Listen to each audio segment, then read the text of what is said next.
আমরা হোম বেকাররা যদি 1000 টাকার কেক বিক্রি করি তাহলে 3000 টাকার কেকের জিনিস কিনে ফেলি।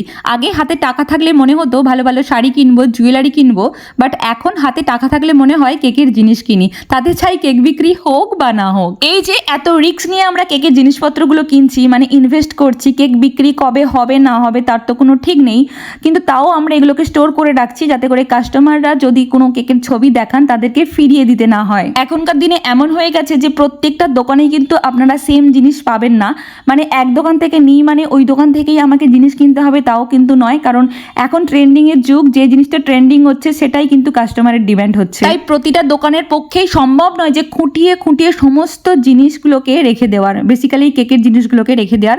তাই যেখানে সম্ভব হচ্ছে আমরা এখন সেখান থেকেই অনলাইনে জিনিস কিনে ফেলছি। ও হ্যাঁ, আর একটা কথা যেটা বলাটা খুবই ইম্পর্টেন্ট, তো যারা আমার কাছ থেকে কেক নিতে চাইছেন তাদেরকে তো কেক আমি ডেলিভারি করতে পারবো না, মানে দূরে দূরে তো কেক ডেলিভারি আমি করি না, আর কেক এমন একটা জিনিস যেটা কিন্তু সব জায়গায় ডেলিভারি করা সম্ভব না। কিন্তু একটা গুড নিউজ আছে তাদের জন্য যারা চকলেট লাভার আছেন। খুব রিসেন্টলি আমি চকলেট ডেলিভারি করতে চলেছি অল ওভার ইন্ডিয়াতে। কি কি ডিজাইনের চকলেট থাকবে, কি কি ফ্লেভারের চকলেট থাকবে, ডেলিভারি চার্জ কেমন লাগবে, চকলেটের প্রাইস কীরকম থাকবে এবং ডেলিভারি কবে থেকে শুরু করব, এই সমস্তটাই কিন্তু আমি আপনাদেরকে আমার এই ভিডিওর মাধ্যমেই জানিয়ে দেবো। So keep watching my videos.